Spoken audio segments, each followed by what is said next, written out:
The apartment above the laundromat vibrated with the rhythm of commercial washers. Nora Bennett had learned to sleep through it. Or she had learned to lie in bed and pretend to sleep, which in the 8th month after her divorce amounted to the same thing. It was 4 in the morning when the phone rang. She reached for it in the dark. Her hand knew where it was, even when her mind did not. The screen glowed blue Coffee? against the water Yes, stain on thank the you. ceiling above the shower stall. A number she did not recognize.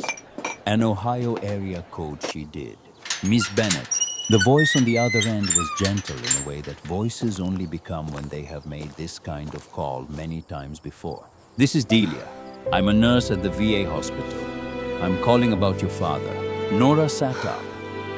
The mattress on the floor sagged under her weight. Somewhere below, a washer hit its spin cycle, and the whole building seemed to lean.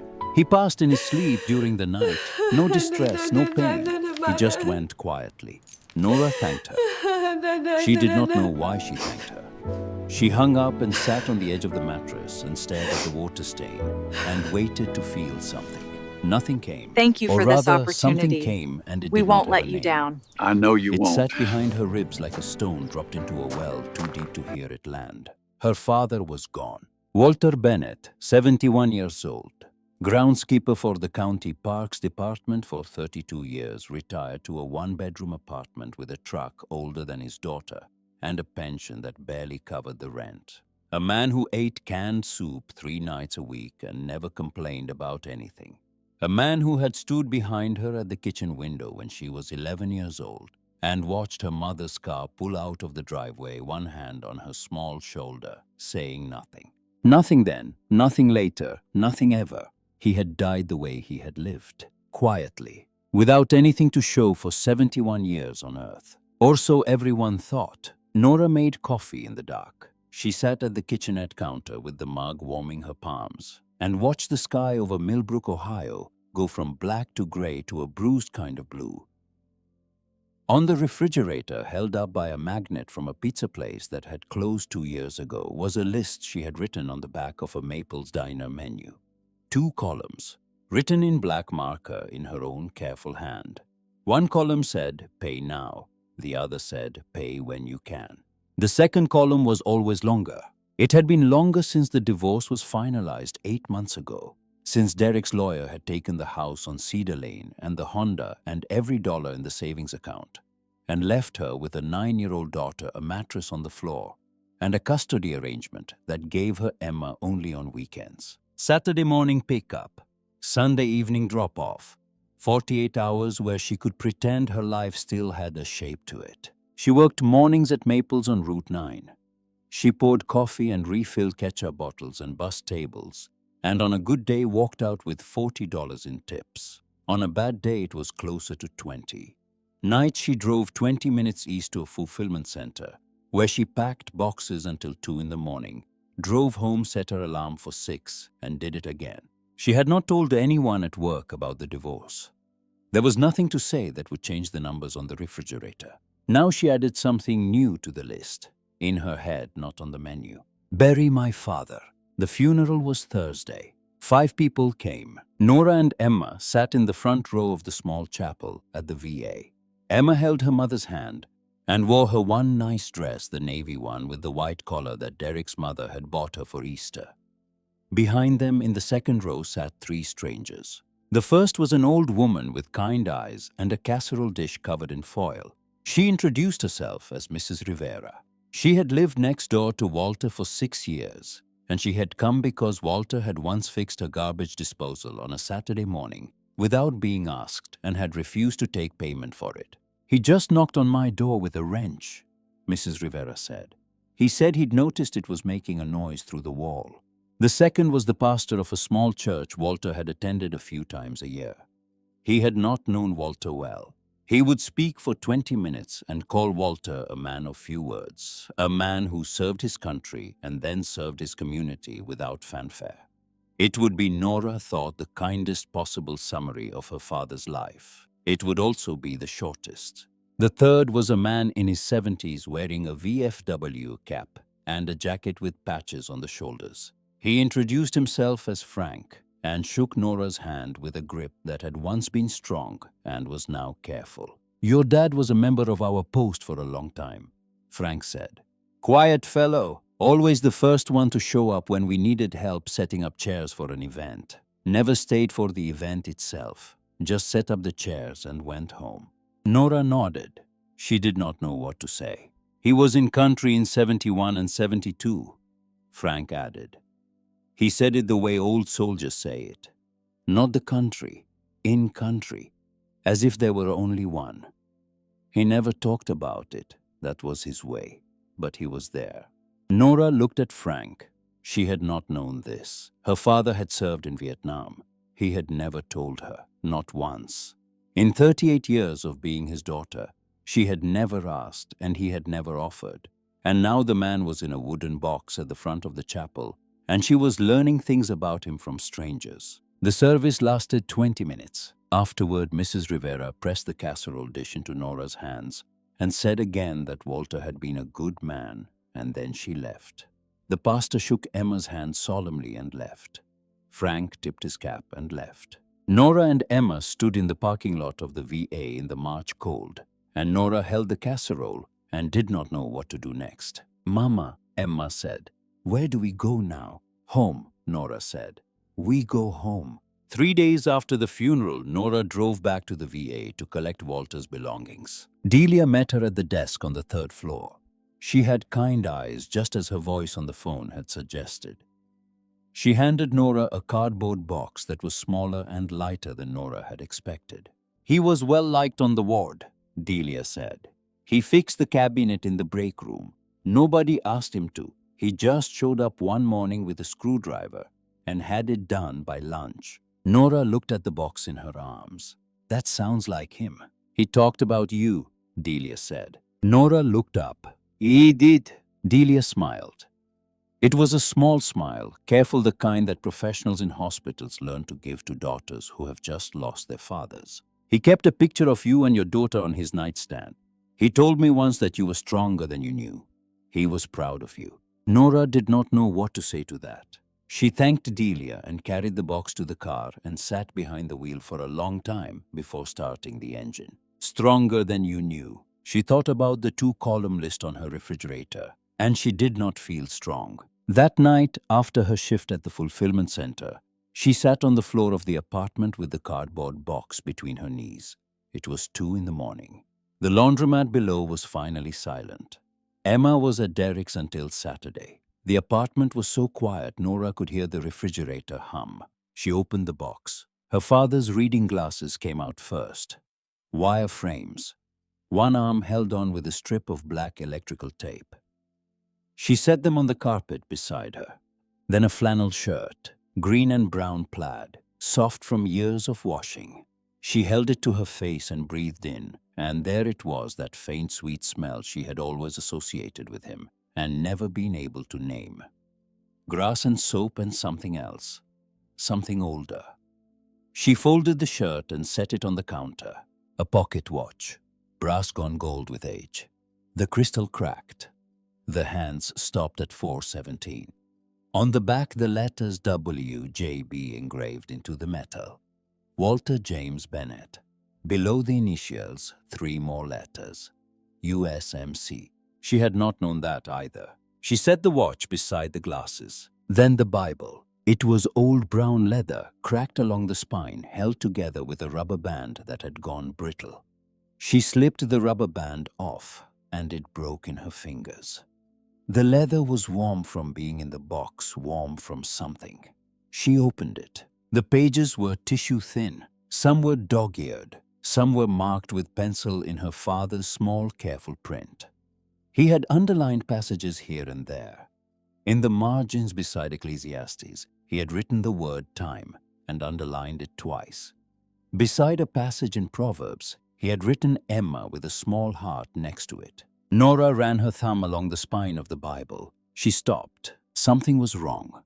Something was different. The binding felt too thick. She pressed her thumb into it and felt a ridge underneath the leather. Something flat and stiff, something that did not belong. She turned the Bible over. The inner edge of the back cover had been opened and resewn. The thread was a slightly different shade than the original. This was deliberate work. Someone had cut the binding open, placed something inside, and stitched it closed again. Her father's hands, careful, precise. Nora went to the kitchen drawer and came back with a pair of scissors. She sat on the floor with the Bible in her lap and cut the stitching slowly, one thread at a time. The leather separated. The flap opened. Inside, pressed flat, folded twice, was a single piece of paper. Nora pulled it out. She unfolded it under the lamp on the floor beside her. A property deed, filed with the Coulter County Recorder's Office. Property of Walter James Bennett, 47 acres. Parcel number and legal description filling the middle of the page. Recorded October 14th, 1989. Purchase price, $2,200. Nora read it twice. She turned it over. The back was blank. She read it a third time. The floor seemed to shift beneath everything she thought she knew about her father. Walter Bennett, the groundskeeper. The man who drove a truck held together with duct tape. The man who ate canned soup for dinner. He had owned 47 acres of land for 35 years, and he had told no one. Nora did not sleep that night. At 5 in the morning, she was at the kitchen counter with her laptop searching the Coulter County Assessor's website. The parcel was there. Walter J. Bennett, owner. Taxes paid through the previous year, mailed from a post office box in a town called Granger. Assessed value low, rural, unincorporated, no municipal water, no sewer. But there was a notation in the record.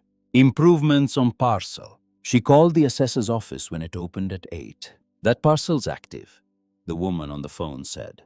Taxes are current, no liens, no encumbrances.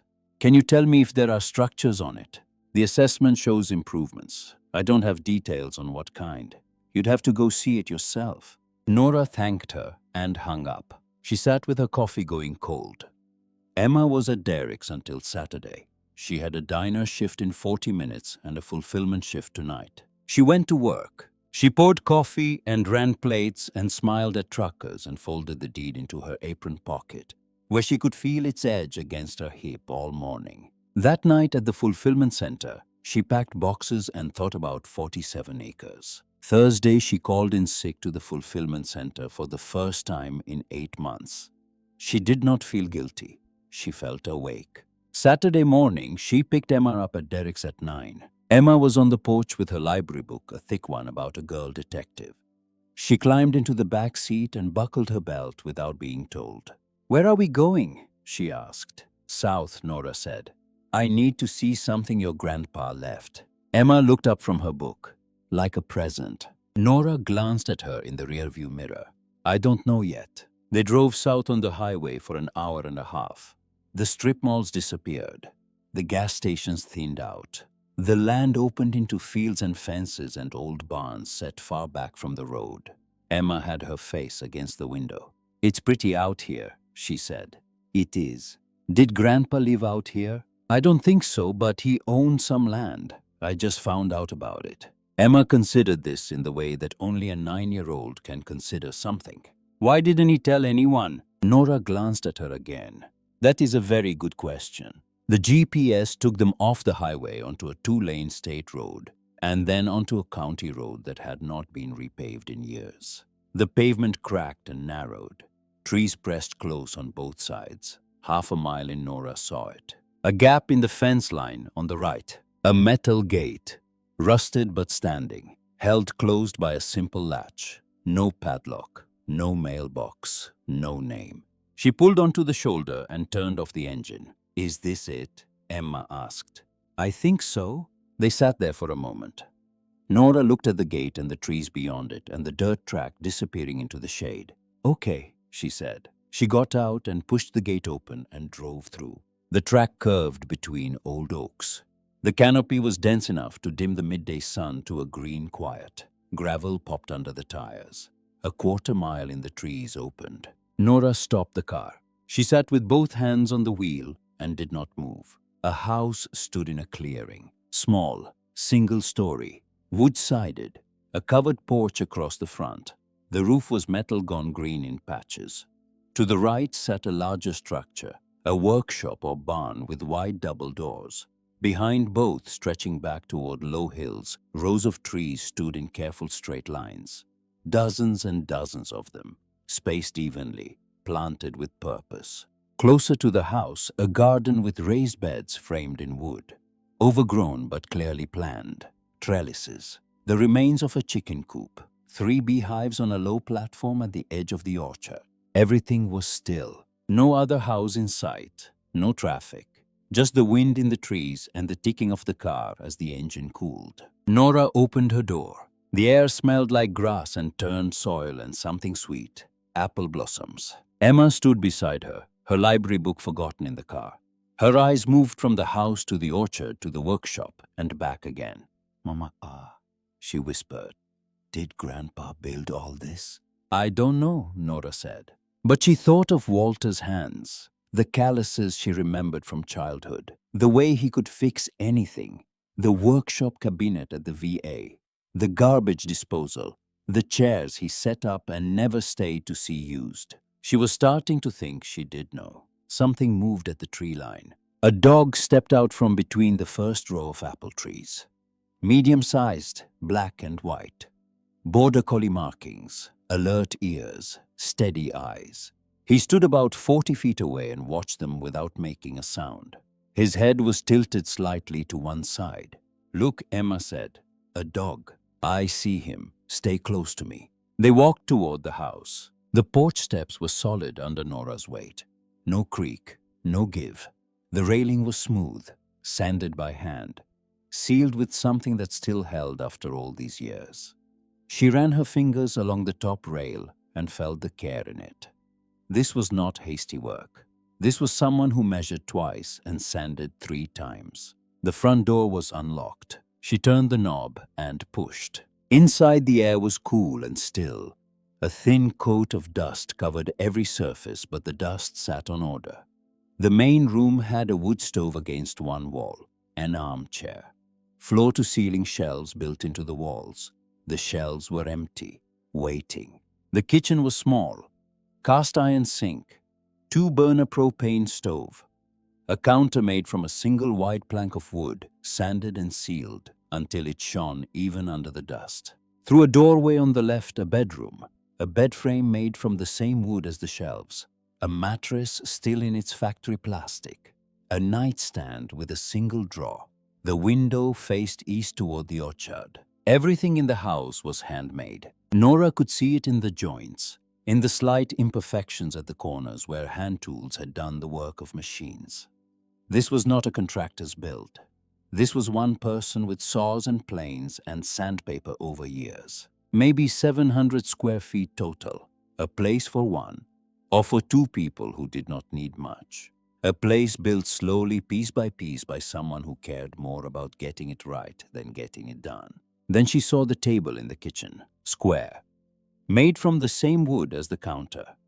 One chair pushed in, and on the table, centered carefully, a white envelope. Her name was written on the front in pencil. Walter's handwriting, small, precise, slanting slightly to the right. She would have known it anywhere. Nora picked up the envelope. The paper was heavy. She could feel something inside. Something solid. Something metallic. A key. Emma stood in the doorway. She was looking at the shelves, at the wood stove, at the light coming through the window. Mama, she said. What is it? Nora looked at her daughter. Then she looked at the envelope in her hands. Her father's handwriting. Her name. In a house she had never known existed. On a farm nobody had ever mentioned. 2 hours from the apartment where she packed boxes at night and poured coffee in the morning and pretended everything was fine. She slid her thumb under the sealed flap. Inside was a single sheet of paper wrapped around a brass key. She unfolded the paper and read, Nora, if you are reading this, then I'm gone and you found what I hid. I'm sorry I couldn't tell you in person. I tried to start that conversation 100 times and never got past the first sentence. This property is yours. Everything I built here is for you and for Emma. The key opens the workshop. Start there. There are other letters around the place. You'll find them when you're ready. I numbered them so you'd know the order. This one doesn't have a number because it isn't part of the set. It's just me saying I'm sorry I was the kind of father who built things instead of saying things. I hope what I built is enough. Dad. Nora read it twice. She folded the paper and put it in her back pocket and looked at the key in her palm. Brass, gold with age, a round head and a simple cut. She looked at Emma. What did it say? Emma asked.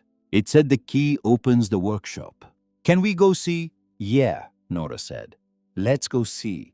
They walked off the porch and across the yard toward the workshop. The dog was still at the edge of the orchard watching. He had moved closer while they were inside. Maybe 30 feet away now. Emma waved at him. He did not move, but his tail shifted once against the grass. The workshop doors had a padlock. Nora tried the brass key. It turned on the first attempt. She pulled the lock free, unlatched the doors, and swung them open. The light poured in. The workshop was larger than the house. 30 feet deep, maybe 20 wide. A workbench ran the length of the back wall with tools hanging above it on pegboard. Hand saws, planes, chisels, clamps, levels, squares, everything organized, everything clean under the dust. But the tools were not what stopped Nora in the doorway. The floor of the workshop was filled with furniture.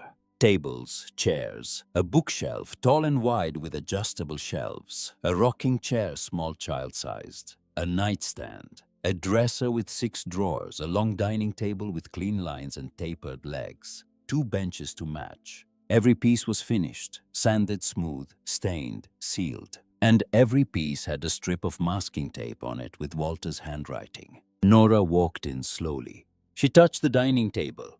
The tape read, "For Nora's kitchen." She moved to the bookshelf, "For Emma's room." The small rocking chair, "For Emma." The dresser, "For Nora's bedroom." One of the benches, porch bench seats too. There were more. A side table by the front window. A set of wooden coat hooks mounted on a board. Front door inside. A cutting board thick and heavy. Kitchen by the stove. Nora stood in the middle of the workshop, surrounded by furniture her father had built for rooms in a house she had not known existed for a life he had imagined for her, years before she knew she would need it. Emma had followed her in. She found the rocking chair with her name on it and ran her hand along the arm. "This one says my name," she said.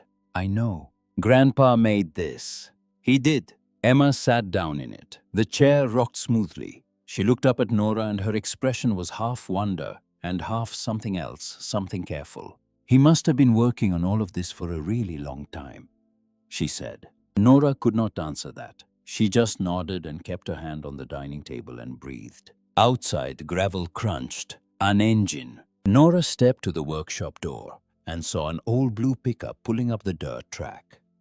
The dog had moved to the far side of the yard and was sitting upright, alert but not alarmed. The truck stopped and an older man got out. Tall, lean, white hair under a cap that read "Coulter Feed and Seed." He wore a work shirt and boots and moved with the careful steadiness of someone whose body had been strong for a long time and was now negotiating with age. He saw Nora and stopped, took off his cap, looked at her for a long moment. "Help you," he said. "I'm Nora Bennett, Walter's daughter." The man's face changed. Not surprise exactly. More like a question he had been carrying for years had just been answered. "Walter's girl," he said quietly. He put his cap back on. "I'm Ray Callahan. I live up the road about a quarter mile. Been watching the place since Walter stopped coming." "You knew him?" 30 years of Saturday morning coffee." "Yes, I did." Nora stepped off the porch. "He came here every weekend. Every weekend I can remember. He'd pull in Friday night or early Saturday morning. We'd have coffee on my porch around 8. Then he'd work all day Saturday, most of Sunday. Whatever it was that week, planting, building, repairing. He'd drive home Sunday evening, never missed. For 30 years, give or take." Ray looked out at the orchard. "I moved on to my place in 1990. Walter was already here. The house was half built. The first trees were in the ground, maybe 10 or 12 of them. He'd been at it for about a year by then." Emma came out of the workshop. She stood next to Nora. "This your girl," Ray said. "This is Emma." Ray nodded at her. "You look like your grandpa, around the eyes." Emma studied him. Did you know my grandpa? I did. He was a good man, quiet but good. Everyone keeps saying he was quiet, Emma said. Ray smiled. It was a small smile. Private. Like he was remembering something. Well, he was, but quiet doesn't mean empty. Your grandpa said more with a fence post and a hammer than most people say in a year. Nora looked at the orchard. The rows of trees stretched back into the afternoon light. Can you show me around?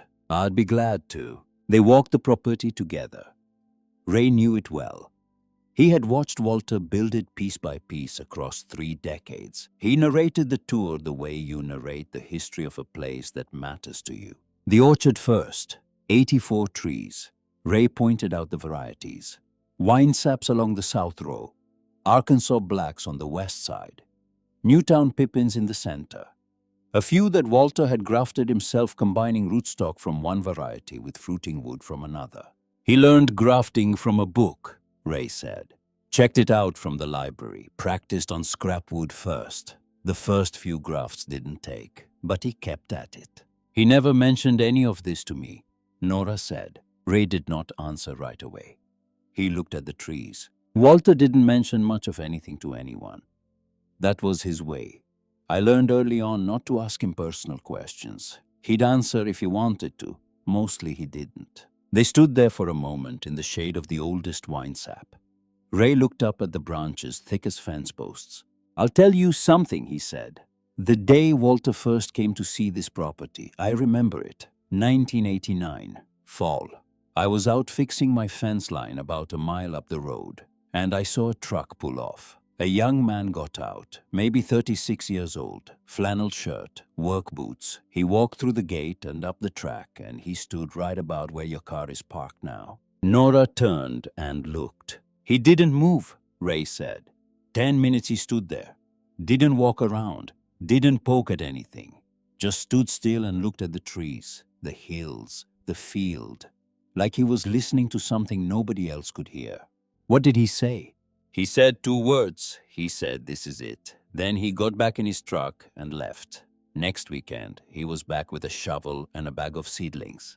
And he came back every weekend after that for the rest of his life. Ray put his cap back on. I should get home. My animals need feeding. But you come find me if you need anything. I'm right up the road. He tipped his cap at Emma. Nice to meet you, young lady. Nice to meet you too. They watched his truck rumble back down the dirt track. When it was gone, Nora went back into the workshop.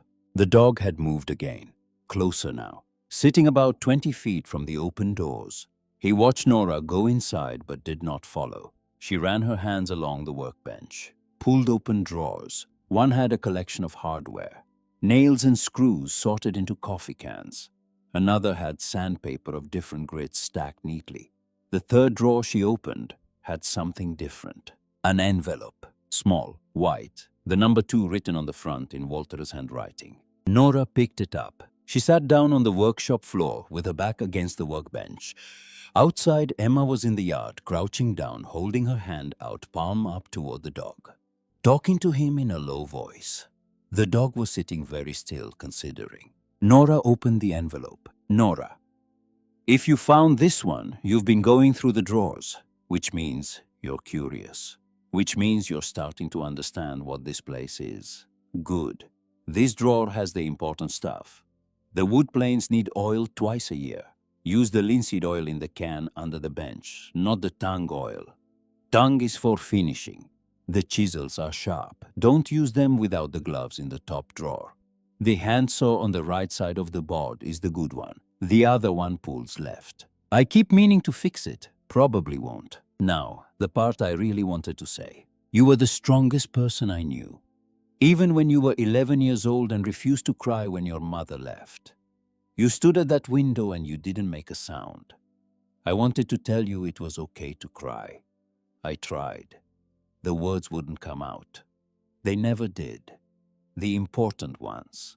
I'm sorry for that. I spent my whole life not being able to say what I meant to say to the people I wanted to say it to.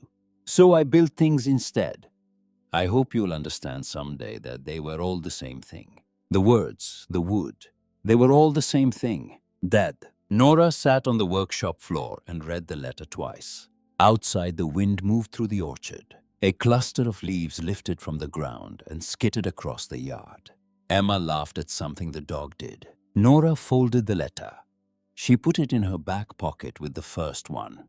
She looked at the furniture around her, the dining table, the bookshelf, the child's rocking chair, each labeled in Walter's careful handwriting. Each one addressed to a room in a house he had built for a daughter who had not known he was building it. She pressed her hands against the concrete floor Walter had poured. She let out a long breath she did not know she had been holding. Outside, the dog took 2 steps closer to Emma. He stopped, sat down. His tail moved once-twice against the grass. Nora stood up slowly. She walked to the workshop doors and stood in the doorway and looked at her daughter and the dog and the orchard beyond them. The afternoon light was going long and gold. The oldest winesap stood at the end of the south row, its trunk thick as a fence post, its branches spread wide against the sky. She thought about her father standing in this same spot, not the old man with the reading glasses held together by electrical tape.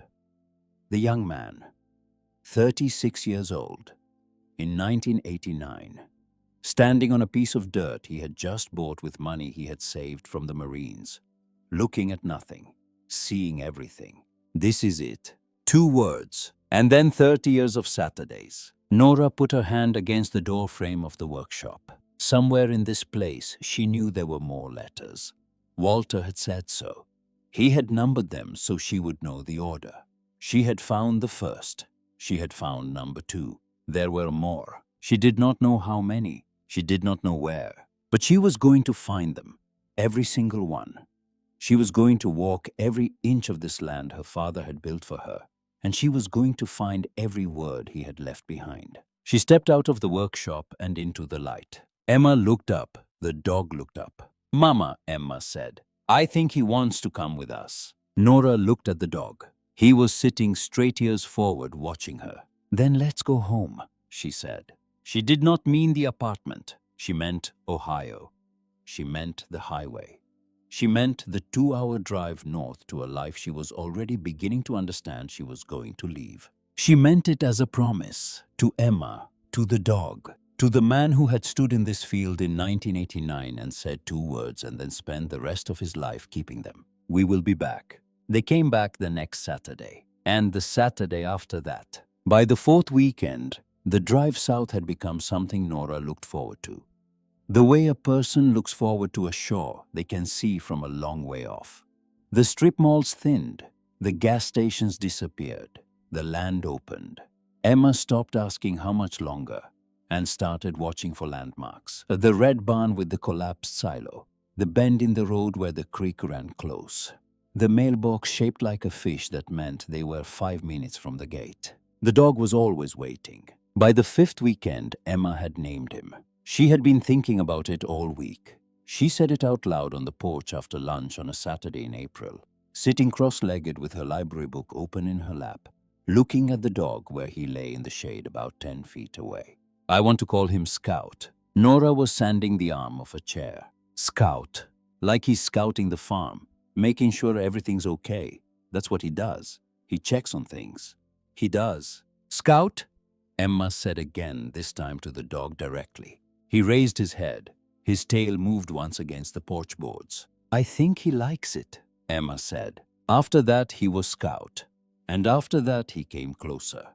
By the 6th weekend, he let Emma scratch behind his ears. By the 7th, he was sleeping at Nora's feet while she worked on the porch, one ear always cocked toward the orchard. The house was different now. Nora had swept every room. She had wiped down the shelves and scrubbed the kitchen counter and the sink. She had wrestled the dining table through the front door, with Emma pushing from behind. She had set the child's rocking chair by the window in the main room. She had placed the bookshelf against the wall in the bedroom Emma had already claimed as hers on weekends. And Emma had begun organizing it with items from her backpack. A notebook, 2 colored pencils, a small flashlight, a pine cone she had picked up from the orchard. Ray came by most Saturdays. He would walk down from his place at 8 in the morning with his own mug, and Nora would pour coffee from the thermos she now brought south with her every week. And they would sit on the porch and look at the orchard, and Ray would talk. He talked about the property the way you talk about a place you have watched grow up. He told her which fence post Walter had set first. He showed her the stone path to the root cellar that Walter had laid one summer, carrying each flat rock from a creek bed a half-mile away. He pointed out the mark Walter had carved into the doorframe of the workshop, a small W with the date, 1991. One Saturday morning in late April, Ray sipped his coffee and looked at Nora over the rim of the mug. "You want to know something about your dad?" he said. "I've been thinking on whether to tell you, but I think you ought to know." Nora set down her mug. "Tell me." "Walter was in Vietnam, 71 and 72. You knew that. I learned it at the funeral from a man at the VFW." Ray nodded slowly. He didn't talk about it, not to me, not to anyone I knew. But there was one Saturday, might have been 93, 94. We'd been working on that root cellar door. It stuck. He was trying to plane it down. He hit his thumb with the hammer, not hard, just enough to make him drop it. And he sat down on that stump right there, and he looked out at the orchard for a long time. Nora looked at the stump. It was still there 30 years later, gone gray with weather. "He said I killed a boy over there, younger than I was. Couldn't have been 18. I was 24. I've been trying to plant enough trees to make up for it." Then he picked up the hammer and went back to work. Never said another word about it. Not that day. Not any day after. Ray was quiet for a moment. "I don't tell you that to make him bigger than he was. I tell you because you asked why he was quiet. And that's part of the answer. Your dad came home from a war he never spoke about, and he spent the next 50 years trying to build something instead of talking about anything. That's who he was." Nora looked at the orchard. 84 trees. She thought about a young man in 1989 standing in a field, almost 20 years after Vietnam, saying 2 words. "This is it." She understood something then that she had not understood before. Walter had not bought this land as an investment. He had not bought it for a family vacation home that never happened. He had bought it because he needed somewhere to put his hands, because the alternative was worse. She did not say any of this to Ray. She just said, "Thank you for telling me." Ray finished his coffee and stood up. "I got animals to feed." He walked back up the road. By May, the garden was in. Nora had found seed packets in the workshop, still sealed in a plastic bin, dated from the last year Walter had been strong enough to plant. Tomatoes, peppers, green beans, squash. She turned the soil in the raised beds, and Emma helped drop the seeds in the furrows, and Ray brought over starter plants for herbs. Rosemary, thyme, sage. The same herbs Nora had seen dried and labeled in paper bags on the shelves of the root cellar. It was in the root cellar that she found the 3rd letter. She was rotating jars the way Ray had shown her. Oldest in front, newest in back. She moved a row of canned tomatoes on the bottom shelf and saw the envelope tucked against the stone wall behind the jars. White. The number 3 on the front. She wiped the dust off and opened it standing in the cool dark of the cellar with a jar of tomatoes still in her other hand. "Nora, if you've made it to the root cellar, you're taking this seriously. Good. The preserves on the top shelf are the oldest. Start with those. The peach preserves from 2 summers ago are the best I've ever put up. Eat them on toast. You'll see what I mean. Now, the part you won't want to hear. I know about Derek. I've known for a while. I saw it at Emma's birthday 3 years ago. He corrected you in front of his mother. You went quiet after. I recognized it because I saw the same look in your mother's eyes before she left. Except she was the one doing it and I was the one going quiet. I should have said something to you. I know that. But you wouldn't have listened. You were still trying to make it work. And if I had pushed, it would have driven you further from me, not closer. So I kept quiet. And I kept building. It's all I know how to do. I'm sorry, Nora. I should have been braver. But I want you to know that I saw you. I always saw you. Dad. Nora read the letter twice. She sat down on the stone step of the root cellar, with the door open and the afternoon light falling across her knees. She read it a 3rd time. He had known. He had known about Derek. He had known for years, and he had said nothing. She felt anger first. Anger at Walter for seeing it and staying silent, for being right there close enough to say one word, one single word, and choosing silence instead. And then anger at herself, because he was right. She would not have listened. 3 years ago, she was still defending Derek at dinner tables, still explaining away the comments, still telling herself it was just stress from his work. If Walter had said something, she would have pushed him away. She knew that.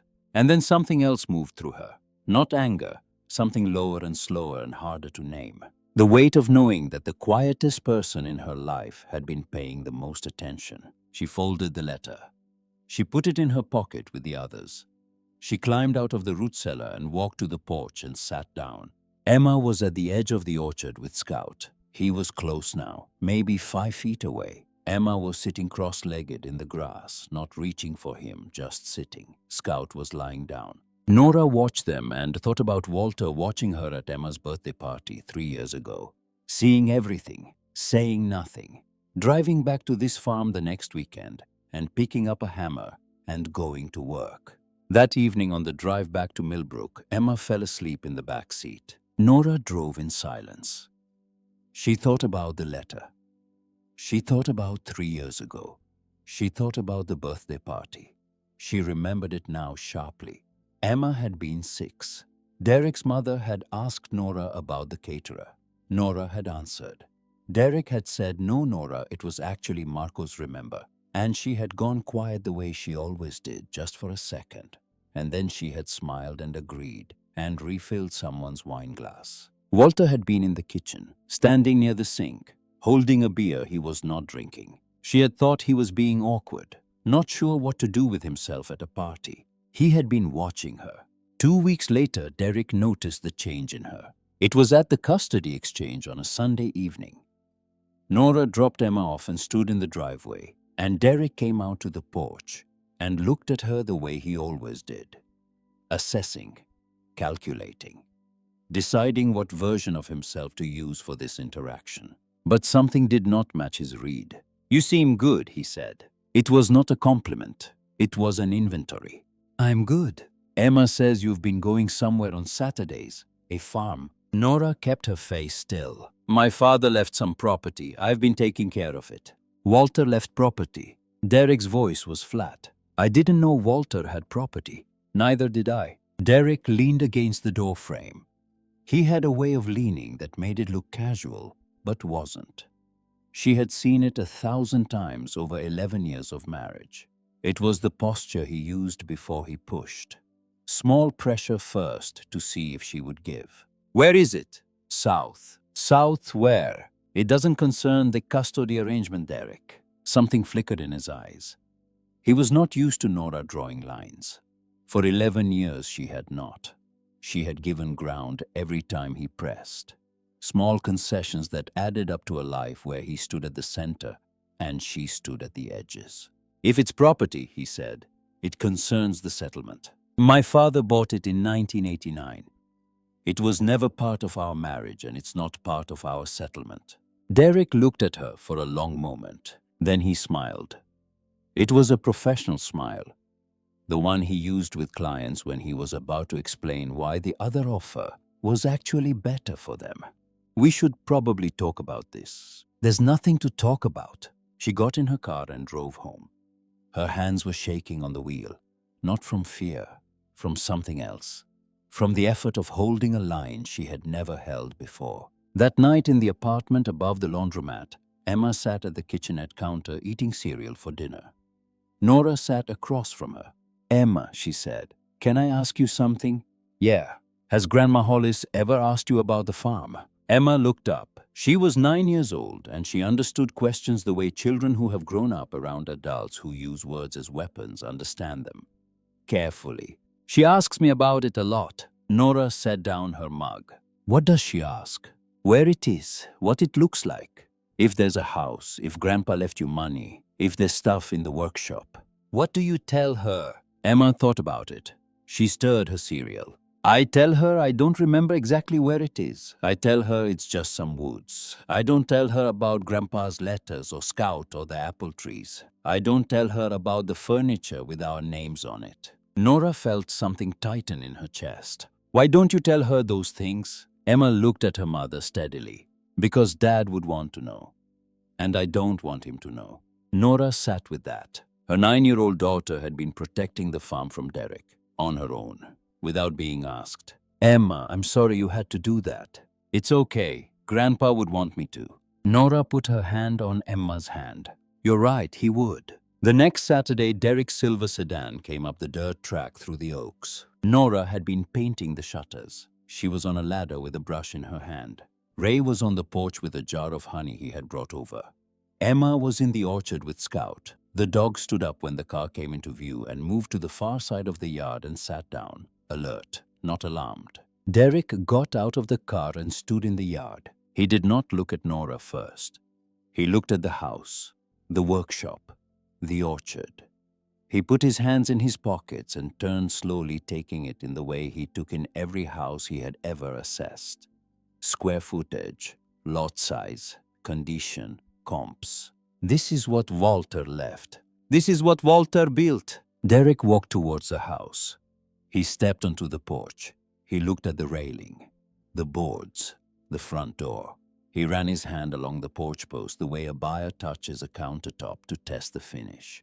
Then he turned and looked out at the orchard. How many acres? 47. Who's been maintaining it?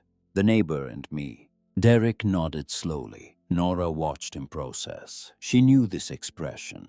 Derek was calculating, measuring the distance between what he was looking at and what he could do with the information. Emma was standing at the edge of the orchard now, watching, Scout beside her. Nora looked at her.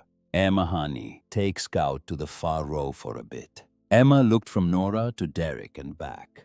Then she said, Come on, Scout. The dog followed her across the yard toward the trees. Derek watched them go. She named the dog.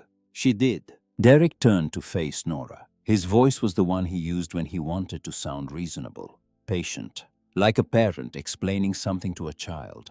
You should have disclosed this in the settlement. There was nothing to disclose. I didn't know about it. You didn't know your father owned 47 acres of land. Nobody knew. He kept it to himself. Derek crossed his arms. That's convenient. Nora felt something old and familiar tighten in her chest. The shrinking feeling. The one she had spent 11 years learning so gradually.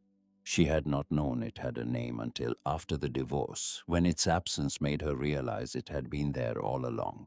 The pull to make herself smaller, so Derek could feel bigger. She stood on the porch and let the feeling come. She let it tighten. And then she let it pass through her like a wave. And when it was gone, she was still standing in the same place, and Derek was still looking at her, and she had not moved an inch. My father bought this land in 1989, she said. He died 8 months after our divorce was finalized. His estate was never part of our marriage. The deed is in his name. It was always in his name. There is nothing to disclose because there was nothing to disclose. My mother thinks we should talk to a lawyer about this. Your mother is welcome to talk to any lawyer she wants. Derek's face shifted. The reasonable mask slipped for a moment, and what was underneath was not anger exactly. It was frustration. Derek did not like being on the outside of information. For 11 years, he had known everything about Nora's life. Every bank balance, every schedule, every plan. The idea that her father had something he did not know about was not a legal problem for Derek. It was a control problem. I'm trying to be civil about this. You drove 2 hours without telling me to look at property that belongs to me. That's not civil, Derek. That's what you've always done. The words came out before she planned them. She watched them land. Derek's jaw tightened. He stood there for a moment. Then he put his hands back in his pockets and walked to his car without saying anything else. He got in, turned the engine over, and drove back down the dirt track through the oaks. Ray had stood up from his chair at some point during the conversation. He was leaning against the porch post now, arms crossed, watching the car disappear. He did not say anything for a long moment. Then he said, "That man's not done." "I know." "He'll bring reinforcements." "I know." Ray nodded once. "You want me to be here next time?" "I want you to be here every time." He nodded again. Then he tipped his cap and walked back up the road. Ray was right. The next Saturday, a different car came up the track. Nora was in the garden turning soil for a second row of tomatoes. Emma and Scout were in the orchard. Ray was on his porch up the road, though Nora suspected he was watching the road from there. A car she did not recognize pulled through the gate and stopped in the yard. A woman got out, mid-60s, dressed for a suburb, not a farm, white blouse, pressed slacks, sunglasses pushed up on her head. Derek's mother. Nora had spent 11 years sitting across from this woman at holiday dinners. She knew the posture, the way she scanned a room before entering it. "Nora?" "Hello?" Mrs. Hollis looked at the house, the garden, the orchard. Her expression was controlled, polite, but underneath it was the same calculation Nora had seen in Derek's face 2 weeks earlier. "Derek tells me Walter left you this place." "He did, and you're refusing to have a conversation about it." "There's no conversation to have. My lawyer has sent Derek a letter explaining the property's legal status. It's separate estate. It's mine." Mrs. Hollis walked a few steps toward the house. She looked at the porch. The shutters Nora had painted. The railing Walter had sanded. She looked at it the way someone looks at something they have already decided isn't worth their time. "Walter was a janitor," she said. "He mowed lawns for a living. I find it difficult to believe he built anything worth fighting over." Nora heard the front door open. Ray was standing on the porch. She had not heard his truck, but he must have seen the unfamiliar car from his place and walked down. He had his cap in his hand and his expression was quiet and still. "Ma'am," he said, "I don't think we've met." Mrs. Hollis looked at him. "And you are?" "Ray Callahan. I live up the road. I've been Walter's neighbor for close to 40 years. "I see." Ray stepped off the porch. He was a tall man, even at 78, and he moved with the unhurried certainty of someone who did not need to raise his voice to be heard. "Walter Bennett was a groundskeeper," he said. "That's true. And on weeknights he went home to an apartment that didn't have much in it. That's also true. But every weekend for 30 years that man drove 2 hours to this property, and he built this house with his own 2 hands. He planted every tree in that orchard. He poured the foundation. He framed the walls. He hung the doors. He ran the water line from the spring. He did it alone mostly. I helped some, but mostly he did it alone." Ray took another step forward. "And I'll tell you something else you might not know. Walter Bennett served 2 tours in Vietnam. He came home in 73 with things in his head he never spoke of. He worked for the county parks department for 32 years. He fixed his neighbor's garbage disposals on Saturday mornings and wouldn't take $1 for it. He kept a picture of his daughter and his granddaughter on the nightstand of a hospital room where he died alone because his daughter was working 2 jobs and didn't know she was allowed to rest." Mrs. Hollis stood very still. "He left his daughter a life," Ray said. "Not a fortune, a life. He left her a place where nobody could tell her to make herself smaller. And if your son or you or anybody else thinks they're going to take that away from her, you had better bring more than an opinion about janitors." He looked at her steadily. "Because Walter Bennett was a groundskeeper. But he was also a Marine, and a father, and a builder, and a better man than most I've ever known. And I will stand on this porch every single Saturday from now until they put me in the ground before I let anyone tell his daughter he was less than that." Mrs. Hollis looked at Ray. She looked at Nora. She looked at the farm one more time. Then she got back in her car and drove away without saying another word. Ray put his cap back on. He walked over to the porch and sat down in his chair and picked up his coffee. His hand was steady. He took a sip. "That felt good," he said. Nora sat down beside him. Her hands were shaking, not from fear, from something else, from the strange, unfamiliar feeling of watching someone stand up for her father. "Ray," she said, "thank you." "Don't thank me. Walter would have done it for me." They sat on the porch for a long time. Emma came back from the orchard with Scout. She looked at the empty space where the car had been. Who was that? She asked. Nobody important, Nora said. The lawyer's letter did its work. Derek called a week later. His voice was different, smaller. My attorney says there's no claim. I know. I wasn't trying to take it from you. Nora did not answer that, because they both knew it was not true. I just wanted to understand, he said. Now you do. He hung up. Nora set the phone down on the kitchen table, Walter's table, and looked out the window at the orchard. She felt something close, a door she had been holding open for years, a door she had kept cracked in case Derek decided to be the person she had married instead of the person he had become. She let it close quietly, without ceremony, the way Walter would have done it. That night she found the fourth letter. She was cleaning behind the bookshelf in the bedroom, checking for dust, and she felt the envelope taped to the back panel. She peeled it off and sat on the bed and opened it. Nora. This letter is short. The wood in this house came from a mill about 40 miles east of here. I bought it a load at a time over about 6 years. Cash. Kept the receipts in a shoebox in the workshop. If you ever need to match a board, that's where they went. The bedroom window faces east. I built it that way on purpose. The first light hits the orchard. I wanted you to see the trees every morning. If you're reading this, it means you decided to keep this place. That's all I ever hoped for. The rest of what I want to say is in the other letters. Keep looking. Dad. Nora sat on the bed in the room Walter had built with the window he had positioned to face the orchard. And she cried for the first time since she was 11 years old and watched her mother drive away. She cried for the man she had thought was empty and silent and absent, who had spent 3 decades building the answer to a question she had not known to ask. She cried until she was done. Then she wiped her face and folded the letter and put it in the nightstand drawer with the others. She walked outside. Scout was on the porch. The orchard was dark against the last light. She sat down on the bench Walter had labeled. Porch bench seats 2, and Scout put his head on her foot, and she made a decision. She was done with the apartment, done with the 2-column list on the fridge, done with the life that was built around surviving and nothing else. She called Marlene the next morning from the porch, watching the sun come up over the orchard, exactly where Walter had said it would. I'm putting in my notice, she said. The farm. Marlene was quiet for a moment.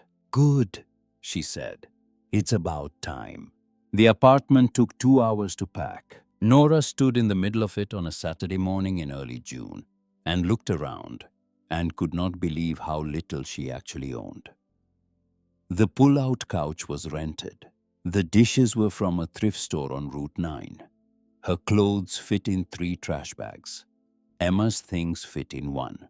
The lamp on the floor beside the mattress went into a box. The mattress itself she left. Someone else could use it. The last thing she took off the wall was the 2-column list on the refrigerator.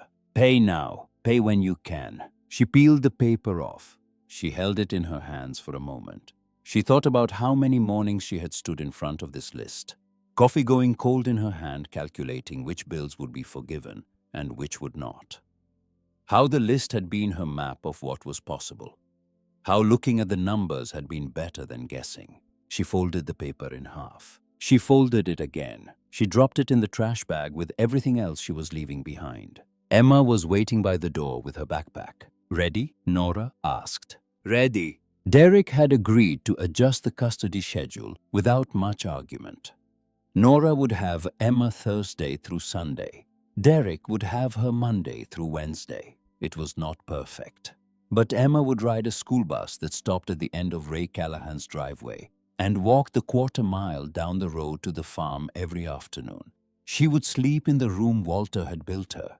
She would wake up to the light coming through the east window and hitting the orchard. Nora rented a truck. She drove south. Emma sat in the passenger seat with her library book open and Scout waiting for them at the end of the drive. That was June. By July, the garden was producing. Tomatoes on the vine, green beans climbing the trellises Walter had built, squash spreading across the raised beds. Nora learned as she went. When something wilted, she asked Ray. When something bloomed, she wrote it in a notebook she kept on the kitchen counter. Walter's kitchen counter. the one made from a single wide plank of wood, sanded and sealed until it shone. She began waking at dawn, not because she had to, because she wanted to. She would put on Walter's flannel shirt, the green and brown plaid one she had folded on the counter that first night in the apartment. And she would make coffee and step out onto the porch. And Scout would rise from his spot by the door and stretch. And together they would walk the rows of the orchard while the light came up over the trees. She learned at the trees. The wine saps along the south row were the oldest. The Arkansas blacks on the west were harder, denser. The Newtown pippins in the center held their fruit longest into the fall. There were 4 trees near the far corner that Walter had grafted himself, learning from a library book, each one carrying 2 varieties on a single trunk. She learned to read the branches, which limbs were bearing and which were resting, which needed thinning, which needed a summer prune. Ray came for coffee every Saturday morning at 8. He would walk down from his place with his own mug, and Nora would pour, and they would sit on the porch and look at the orchard, and Ray would talk. Small things now. Weather, what the bees were doing, which of the local farmers had gotten a new tractor. Sometimes he would tell her another story about Walter, and she would put it in her notebook when he left. One Saturday in late July, Ray sat down and did not pick up his coffee right away. "I've been thinking on whether to tell you something," he said. "You tell me everything eventually." "Yeah, well, this one I've been holding on to." He looked out at the orchard. "Your dad went to your wedding." Nora looked at him. "He was there. He gave a toast." "I know he was there. I remember." "You remember him being there. You don't remember the drive he took the next day." Ray sipped his coffee. "He came here Sunday morning, day after the wedding. I saw his truck pull in around 10, which was early for him. He usually came Friday nights or Saturday. He didn't stop at my place for coffee. He drove straight up to his place, and I didn't see him for the rest of the day. That night, around dark, I walked down to see if he was all right. He was on the porch, just sitting. Bottle of beer he wasn't drinking beside him. I sat down. Neither of us said anything for a long time. Ray turned his cap in his hands. Then he said, I watched him at the reception. His hand was on her elbow, not guiding, steering. I know that grip. Different person, different direction, same pressure. Nora went very still. He said, I built this place for someday, but someday just became soon. Ray looked at her. That fall, he finished the interior of the house, baseboards, trim, all the small stuff he'd been putting off. He planted 20 apple trees that year. 20. Most he ever planted in one season. He was working like a man who thought he was running out of time. Nora looked at the orchard. 20 trees. She looked at the south row of wine saps. She could see them now, the 20. Slightly younger than the first cohort. Slightly older than the ones from the mid-90s. A whole cluster of trees planted in a single year by a man who had watched his daughter marry a man he recognized and had gone home and picked up a shovel because he did not know what else to do. Ray, she said, why didn't he tell me? Ray was quiet. You know why? I would have hated him for it.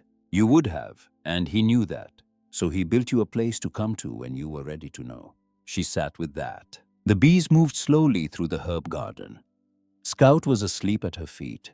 The morning light was long and gold across the rows of apple trees. He was a good father, she said. Ray took a long sip of his coffee. Yes, he was, he said.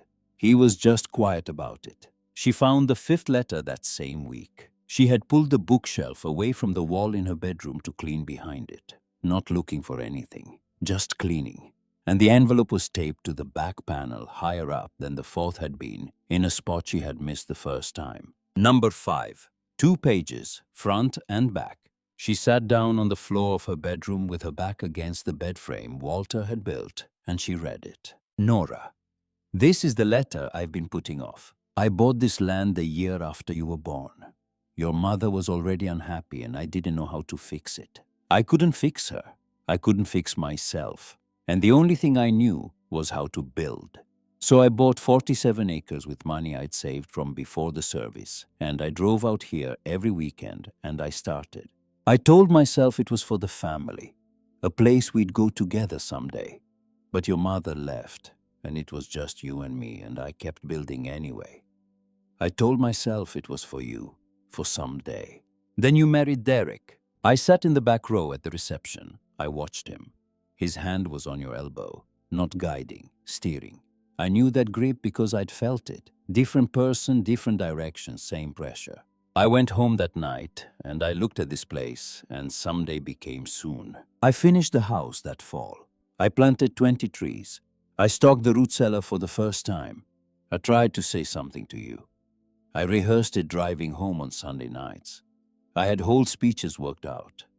But Monday morning I'd call you and I'd hear your voice, and you sounded like you were trying so hard to make it work, and I'd lose my nerve. Every time. I couldn't fight what was happening to you. I couldn't find the words. But I could keep building. And I could make sure you had somewhere to land. That's what this place is, not a farm, not a project. It's the only thing I had instead of the words I couldn't say. I see you, Nora. I always saw you. I wasn't going to let you fall, even if you had to fall first before you found this place. I love you. I should have said it every day. Dad. Nora read the letter twice. She sat on the floor of the bedroom in the room Walter had built with the window facing east, and she did not move for a long time. Then she got up. She folded the letter. She put it in the nightstand drawer with the others.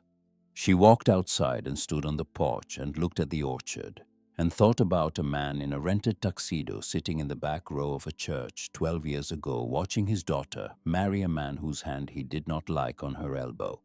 And then driving home the next morning with a decision made and picking up a shovel. She sat down on the porch bench. Scout came and put his head on her foot. The morning light moved across the orchard. By October, the apples were in. Nora had never harvested anything in her life.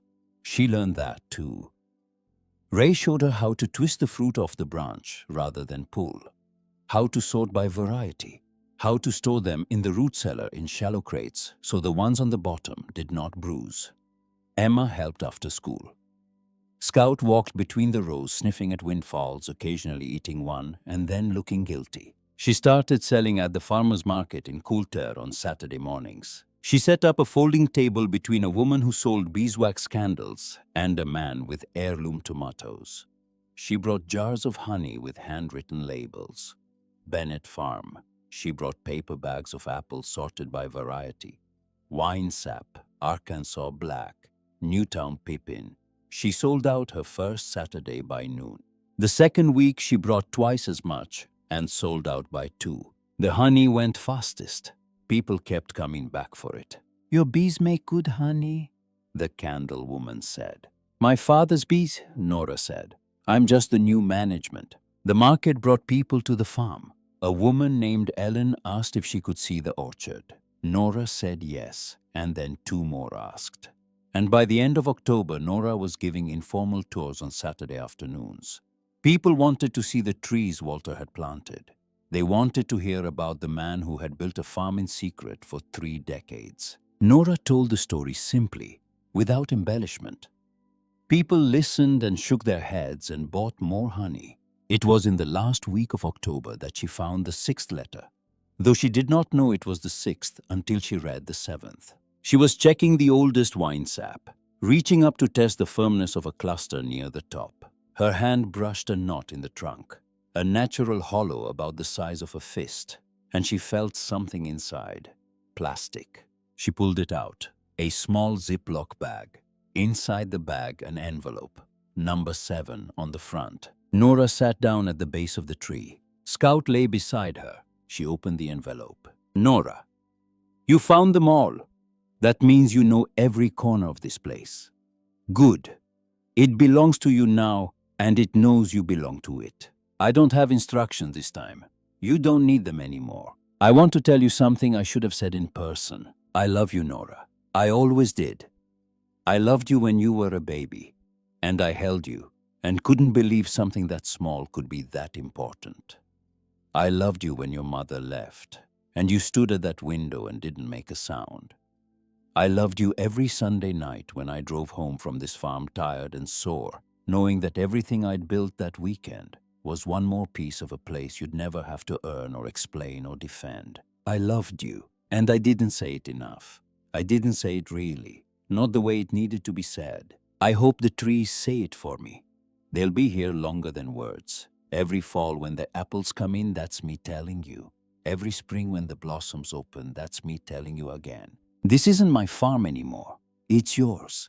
Take care of the bees. Keep the root cellar stocked. Oil the plains twice a year. Linseed Notung. And be happy, Nora. You've earned it. Love that. Nora sat under the apple tree with the letter in her lap. Scout pressed his nose against her hand. Above her, the branches were full and bowed with fruit. The October light came through the leaves in pieces. A breeze moved through the orchard and lifted a few of the highest leaves. She was not crying. She was just still. Still in a way she had not been in years, maybe ever. Something had settled all the way down to the bottom, to the place where the grief and the anger and the questions lived. And it was quiet there now. She put the letter in her pocket. She stood up. She picked 3 wine saps from the tree. She walked back to the house. In November, it started with a conversation at the market. A young woman, maybe 25, with a toddler on her hip and circles under her eyes. She bought a jar of honey and a bag of pippins. Then she stood at Nora's table for a moment like she wanted to say something. "I heard you live out here alone," the woman said, "with your daughter." "I do. How do you do it? I mean the house, the land. I don't know how to fix anything. My husband left. The kitchen faucet leaks and I can't afford a plumber, and I don't know where to start." Nora looked at her. She saw something she recognized. The same expression she had worn in the apartment above the laundromat. Not despair. Something worse. The feeling that the list of things you don't know how to do is longer than the list of things you do. "Come out to the farm next Saturday," Nora said. "I'll show you." The woman came. She brought a friend. Nora showed them how to tighten a faucet, how to replace a washer, how to check if a pipe joint was leaking, and how to wrap it with tape if it was. Basic things. Things Walter had done without thinking. Things Nora had not known she knew, until she stood in his workshop and picked up his tools and found that her hands remembered what her mind had forgotten. The next week, 4 women came. Nora taught them how to can tomatoes. Ray showed up with a box of mason jars and sat on the porch and watched. He did not say anything, but Nora caught him smiling. By December, there were 8 women coming most Saturdays. Nora called it a workshop, but it was really just a morning on the farm where people learned things they needed to know. How to sharpen a knife, how to patch drywall, how to start a garden from seed, how to read a property deed. One of the women, the first one from the market, asked Nora a question one Saturday that stayed with her. "How did you find this place?" "My father left it to me, and it's really yours, like all of it. Nobody can come and take it." Nora looked at her. "It's mine. Home isn't where they let you stay. It's where nobody can make you leave." Derek drove Emma down on a Friday evening in November. He had made the drive a few times now. He had adjusted in the way that Derek adjusted to things when he had no other choice. He got out of the car and stood in the yard. He looked different than he had the first time he came. Less rigid, older somehow. Emma ran to Nora. Then she ran to the orchard because she wanted to check on a bird's nest she had found the weekend before. Derek watched her go. He was holding Emma's overnight bag and a manila folder. "She talks about this place constantly," he said. "She loves it here." Derek held out the folder. "I brought her school drawings. Her teacher wanted you to see them." Nora opened the folder. Inside were 5 drawings in colored pencil. The orchard in fall colors, Scout sleeping on the porch, the root cellar with its shelves of jars, the workshop from the inside with tools on the wall and furniture on the floor, and the last one, a man standing among apple trees, a hammer in one hand, a letter in the other, a small quiet halo above his head, crooked, drawn carefully by a 9-year-old who had thought about it. Nora looked at the drawings for a long time. Derek shifted his weight. "She seems happy," he said. Nora looked up at him. Whatever he had been when they were married, whatever he had tried to do with the legal threats and the questions and the long silences designed to make her doubt herself, he was standing in the yard of her father's farm telling her that their daughter was happy. That was something. It might not have been enough, but it was something. She is, Nora said. She really is. Derek nodded. He got in his car. He drove back down the gravel road through the oaks. Nora watched him go and felt nothing. Not anger, not relief, not sadness, just the neutral quiet of a chapter that had ended. Emma came back from the orchard. "Mama, the eggs hatched." "Show me." They walked into the trees together. December came early that year. The first frost hit on the 8th.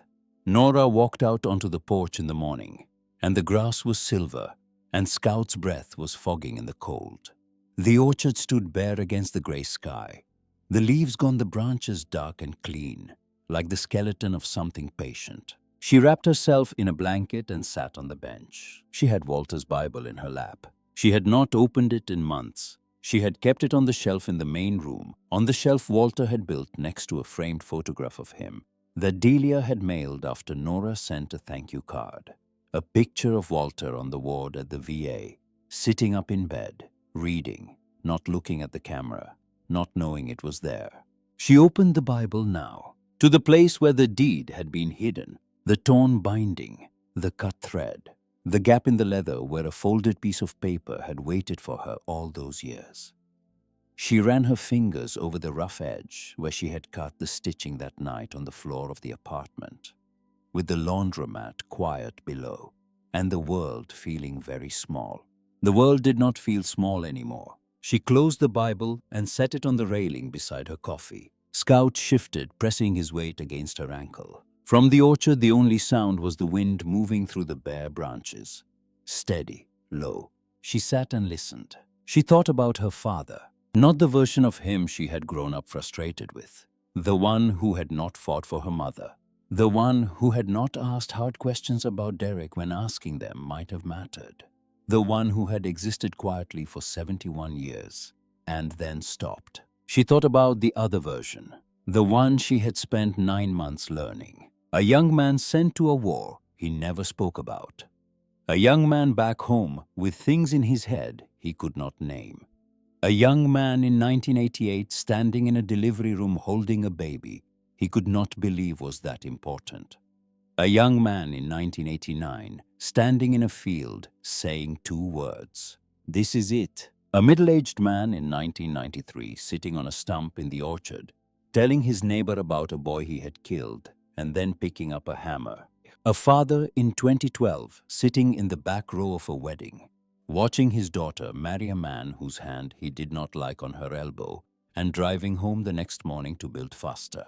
An old man in 2020 alone in an apartment writing letters he would never send by mail, numbering them, hiding them in the walls of a house his daughter did not yet know she owned. A man on a hospital bed in the VA with a picture of his daughter and granddaughter on the nightstand, telling a nurse she was stronger than she knew. She thought about all of them, all the versions of her father she had never met, and she thought about the last version, the one she was still meeting, the one who had put a Ziploc bag in the hollow of an apple tree because he trusted that she would find her way to it eventually. The one who was here now, in the wood of the porch, in the shelves of the root cellar, in the labels on the furniture, in the orchard that was standing bare in the December cold, patient waiting for spring. She thought, "I love you, Dad." She thought it clearly, simply, without hesitation. She thought, "I hear you." The wind moved through the orchard. Somewhere behind her in the workshop, Walter had built the tools hung on their pegboard exactly where he had left them. The hand planes waiting for their linseed oil, the handsaw on the right side of the board, the good one, and the one on the left that pulled a little to the side that he had never gotten around to fixing. She would fix it in the spring. She would learn how. Emma was inside asleep. Scout was warm against her leg. The Bible sat on the railing with the deed folded back inside it, resting in the space that had been made for it.